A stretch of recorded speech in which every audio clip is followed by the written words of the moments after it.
Bueno, vamos a dialogar ahora con el Contador Público Nacional, especialista en tributación y docente de la Universidad de Buenos Aires, César Litvin, sobre estas cuestiones que están siempre moviendo el tablero de la economía y de la actualidad argentina. En este caso vamos a arrancar con esta propuesta de blanqueo de bienes en el exterior que ha partido del entorno de la vicepresidenta Cristina Kirchner. Por lo menos de ahí salió la iniciativa. Así que bueno, en principio, buenas tardes César, y si nos puede dar su opinión, si esto es viable, si hay antecedentes y si es realmente algo que puede cambiar la economía del país, ¿no? Bueno, buenas tardes, un gusto colaborar con ustedes en esclarecer estos temas tan profundos, tan intensos y donde afecta siempre el bolsillo. El primer punto es este nuevo impuesto para pagar la deuda del Fondo Monetario con un título muy amplio. No hay que darle, aprendí hace unos años que no hay que darle tanta importancia a los títulos como al contenido, y el contenido es un verdadero blanqueo. ¿Y por qué es un blanqueo? Porque es una amnistía a todo aquel que no tiene declarado algún bien en el exterior y lo quiera regularizar, lo quiera exteriorizar, va a poder pagar una alícuota entre el 20 al 50%, depende del momento en que lo quiera exteriorizar, y en función de eso queda amnistiado, queda condonado todo los tipos de sanciones y el impuesto dejado de pagar por lo que representa un incremento patrimonial no justificado. Esto merece varias reflexiones. Normalmente los países que utilizan este tipo de instrumentos, que se utiliza cuando la presión fiscal es muy alta y cuando la informalidad también es muy alta, buscan el momento oportuno para que esto tenga éxito. Y el momento oportuno es cuando hay estabilidad normativa, cuando hay estabilidad institucional, cuando hay confianza, ¿sí? Y cuando la carga tributaria sobre los bienes que se van a exteriorizar es relativamente baja y no muy alta. Con lo cual, yo diría que no están dadas esas condiciones. Y por el otro lado, hay algunos puntos que merecen algún tipo de comentario, de reflexión. En primer lugar, digo, me llama mucho la atención que no se haya permitido regularizar a aquellos que tienen bienes no declarados en la Argentina, teniendo en cuenta que hay mucha informalidad en la Argentina y seguramente hay gente que tiene dinero en el colchón no declarado. Así que no entiendo por qué solo bienes en el exterior y no bienes también en la Argentina, que debe haber bastante dinero no declarado. Así que eso, una primera reflexión. Una segunda, que es un detalle, dentro de los bienes que se pueden blanquear, existe la posibilidad de blanquear moneda argentina, pesos argentinos. Me cuesta entender de que alguien tenga pesos argentinos en el exterior, o sea, que alguien tenga en Estados Unidos, en Europa o incluso en Uruguay pesos argentinos y los quiera blanquear. Bueno, me cuesta entender, pero yo creo que eso está relacionado con el primer comentario. ¿Cómo es que no se permite regularizar bienes en la Argentina? Y por el otro lado, hay algunos aspectos que me generan mucha inquietud. Es la figura nueva del agente colaborador, que vendría a ser el delator. Esta figura es una figura muy peligrosa en la Argentina, con tanta grieta, con tantos problemas sociales, porque va a afectar las relaciones sociales también. Y tengo algún temor de que esto se convierta en un festival de extorsiones, como lo he dicho en otros lugares, ¿no? Teniendo en cuenta de que puede que alguien tenga cierta información muy sensible y apele a este tipo de situaciones, con lo cual, digo, debe tener mucho cuidado porque la falsa denuncia, ¿sí? o la extorsión también es un delito. La falsa denuncia es un delito, la extorsión es un delito. Así que es un panorama complejo con esta figura nueva. Por el otro lado, algo que reprocho totalmente en este proyecto, que habría que ver si va a ver la luz, ¿no? Es una figura donde ante cualquier litigio que haya con el fisco en estos temas, se deja sin efecto el efecto suspensivo, valga la redundancia. ¿Eso qué significa? Que el tribunal de primera instancia, que es el Tribunal Fiscal de la Nación, tiene un efecto suspensivo que hasta que no haya sentencia de la primera instancia, el fisco no puede reclamar la deuda. Bueno, acá se deja de lado esto y el que quiere litigar haciendo valer sus derechos en este tipo de situaciones, va a tener que pagar para ejercer su derecho de defensa. Y eso me parece que está mal. Volvemos a la edad de la prehistoria, donde para ejercer una defensa con los fiscos había que pagar previamente. Es lo que se llama el solve repet, que está de alguna manera muy cuestionado por la Convención Americana de los Derechos Humanos. Toda persona tiene derecho de ejercer su defensa sin pago previo, que ese es un tema importante. Y después está el debate parlamentario. Me parece que entró mal con el Waze o con el GPS, y habrá que recalcular, porque esto debe entrar por diputado y no por senadores. Así que me parece que nació mal este proyecto.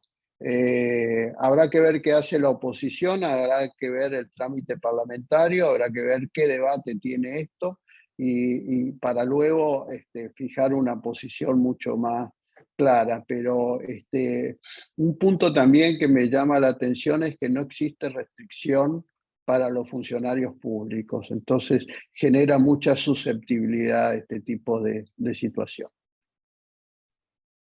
Esto, de alguna manera, planteado como un blanqueo, ¿no? Pero también hay antecedentes en Argentina de ir hacia ese tipo de bienes que están fuera del país. Y la otra pregunta ¿es casualidad que haya salido casi al mismo tiempo con fuerza que se firmó el acuerdo con el Fondo Monetario? A ver, voy por la última. La verdad es que va en contra del acuerdo con el fondo. El acuerdo con el fondo, en un anexo, tiene la obligación de no generar amnistías. Para lo cual me parece que ya estamos con este proyecto incumpliendo ese acuerdo. Así que va en sentido totalmente contrario al acuerdo. Y la verdad es que es un tema, ha habido antecedentes de blanqueo en la Argentina, pero insisto, en otra coyuntura, en coyuntura donde se le invita a aquel que por determinadas causas no ha declarado todos sus bienes a que declare, pero se los invita seduciendo, ¿no? En este caso, aquel que declare algún bien va a tener que pagar impuestos sobre los bienes personales a la exorbitante alícuota del 2,25. Hay un proyecto también del oficialismo en extender el impuesto a la riqueza, el aporte solidario, extraordinario por única vez. Bueno, ahora hay un proyecto de querer extenderlo 10 años. Así que, y para bienes en exterior llega al 5,25%.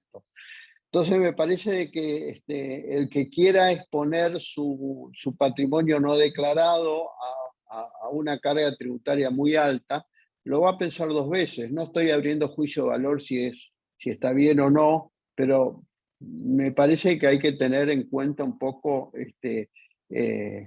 cuáles son las condiciones y en qué ambiente nos estamos viendo como para que tenga éxito un régimen de estas características. Teniendo en cuenta lo que estamos viendo, ¿no? Con una inflación que no se puede contener, y se ha declarado una guerra a este tema, ¿no? Las últimas medidas que va optando el gobierno tratando de generar acuerdos las últimas horas con la Unión Industrial y con la CGT. pueden ser parte de la contención de este flagelo? Mirá, estas recetas no han dado resultado. La inflación es un fenómeno que tiene que ver con muchas causas, pero no necesariamente las causas que el gobierno cree entender. Y no me parece tampoco el medicamento más adecuado al control de precios, porque ya tenemos experiencia que no funciona. O baja la calidad o se desabastece el mercado, y eso en definitiva repercute. Yo creo que si quieren bajar la inflación también, bueno, bajen algunos impuestos que inciden en el precio. El IVA incide en el precio, ingresos brutos se repotencian el precio. Quieren bajar la inflación, bueno, hagan un esfuerzo también compartido, porque cerca del 50% promedio de los bienes y servicios tiene contenido tributario. Quiere decir que la inflación también tiene que ver con la inflación de impuestos. Claro. Sí, sí, aparte uno siempre piensa, hace 20 días aumentaron los combustibles, ¿no? Y eso evidentemente se traslada a todos los productos y a todos los precios. No, pero además el aumento de combustible, uno de los grandes ganadores de ese tipo de aumento es el Estado, porque tiene un contenido tributario muy alto los combustibles. Así que aumenta los combustibles, aumenta la recaudación. César, La frazada es corta. Sí, César, lo saluda Gabriel Ríos Malán. ¿Cómo estás? Bien, quería consultarle si usted ve un escenario posible en el que el gobierno tome medidas para bajar los impuestos. Este gobierno no lo veo con esa voluntad. Desde que asumió con la ley de solidaridad, lo que hizo fue aumentar los impuestos. Y en plena pandemia lo que hizo fue aumentar o crear nuevos impuestos. Así que no veo voluntad política de este gobierno de esa situación de bajar los impuestos. ¿Y cree que esto va a repercutir socialmente? ¿Va a haber más desgano hacia la política? Y me da la sensación que sí, la coyuntura no es favorable, hay muchos conflictos sociales. Bueno, en los que vivimos en Buenos Aires hemos padecido varios días de un acampe en una arteria como la 9 de Julio que entorpecía ir a trabajar o hacer algún trámite. Hay conflictividad social, la inflación genera más pobreza, y bueno, eso me parece que no está siendo atacado como corresponde. Sí, justamente va como todo encadenado, ¿no? Pero mayor inflación o una inflación alta, se está hablando, bueno, de que se volvería a registrar en marzo 5 puntos, ya en alimentos calculan 5,20, 6, y con la carga impositiva que existe, que es evidente y todos los sectores se quejan, ¿hay algún tipo de modelo productivo rentable en este contexto como para crecer y generar el empleo que tanta falta hace? No, la verdad es que no lo estoy viendo y me da pena no verlo. Parece que hay que ir a un modelo de atraer inversiones, y nosotros con las políticas públicas tenemos un modelo con un sesgo anti-inversión. Y estas cuestiones, que vuelvo un poquito al tema del fondo, ¿no? Del gasto público, de la emisión, tendrían que ser un cambio de postura muy importante en el gobierno, ¿no? En la gestión. Si no se cumple, Sí, ¿qué puede pasar? sí. No soy mago para... Pero me refiero No soy... a estas auditorías que vendrían del Fondo Monetario. ¿Se puede pensar en que puede haber algún tipo de sanción, de algún tipo No, de... mira, el acuerdo con el Fondo Monetario es analgésico, no es curativo, ¿sí? No es tirar la pelota para adelante, es como extender la mecha para que, bueno, alguien le explote a alguien o alguien pueda volver a refinanciar. Pero el acuerdo con el fondo le ha convenido al fondo y le ha convenido a la Argentina también, pero no cura nada. Es patear una deuda, es refinanciar una deuda. Sí, a veces se entra la duda, ¿no? Que si le conviene al país o si le conviene a quienes están gestionando el país, como para decir, bueno, terminamos el mandato más o menos empatando o perdiendo no por goleada, pero el conjunto del país como posibilidad de desarrollo. ¿Se puede decir que este acuerdo es bueno? Mirá, yo diría de que es menos malo que no haberlo logrado, ¿sí? Con lo cual es una definición. No digo que es bueno, digo que es mejor que no haberlo tenido. Y en este contexto que estamos, para rectificar el rumbo, más o menos qué lineamientos se podrían tomar?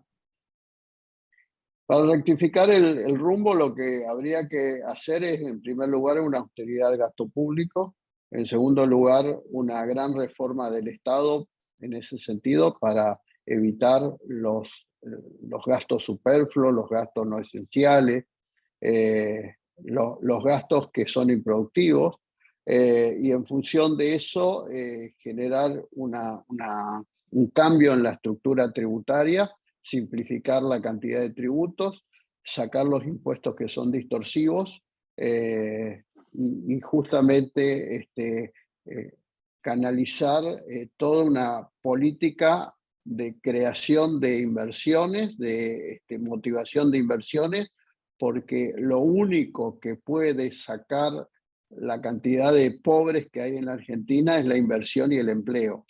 La inversión genera empleo y el empleo evita tantos planes sociales, que eso es más gasto público y eso también afecta la dignidad humana de las personas que no tienen trabajo y tienen que mendigar por un plan que tampoco les alcanza con esta inflación galopante. Entonces, me da la sensación de que hay que pensar en una estrategia que no es a corto plazo, porque los resultados no se ven en 4 años, se ven en más de una década, pero hay que empezar en algún momento.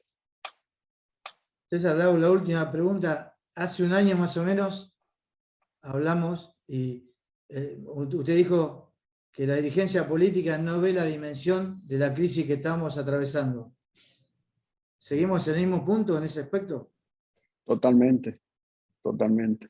Y ahora agravado respecto a un año atrás porque ahora hay una crisis institucional. Ahora, dentro del frente gobernante no hay unanimidad de criterio, no hay unanimidad de políticas públicas, no veo una identidad de objetivos, con lo cual estamos en un barco donde los que conducen el barco no están totalmente de acuerdo en el rumbo. Y eso, todos los ciudadanos argentinos estamos adentro del barco. Claro. Esa es la sensación. Y este lamentable episodio que esperamos que termine pronto entre Rusia y Ucrania, la invasión rusa. Sí, eso, ¿Dónde se excusa? eso también ha generado una situación de crisis con algunos de los productos, pero también una oportunidad con nuestros alimentos.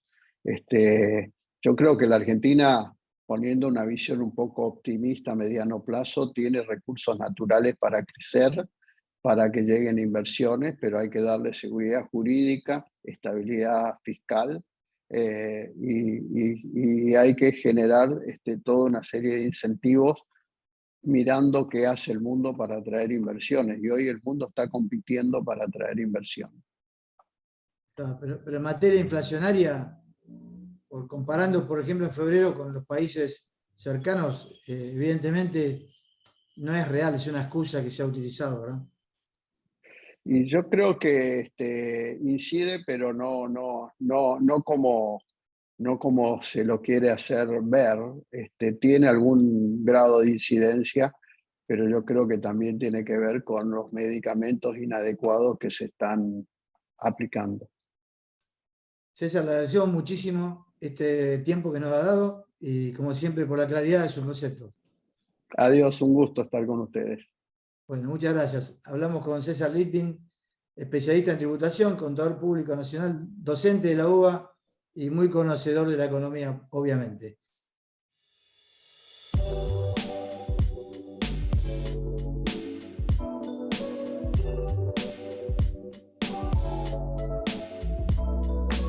Chao.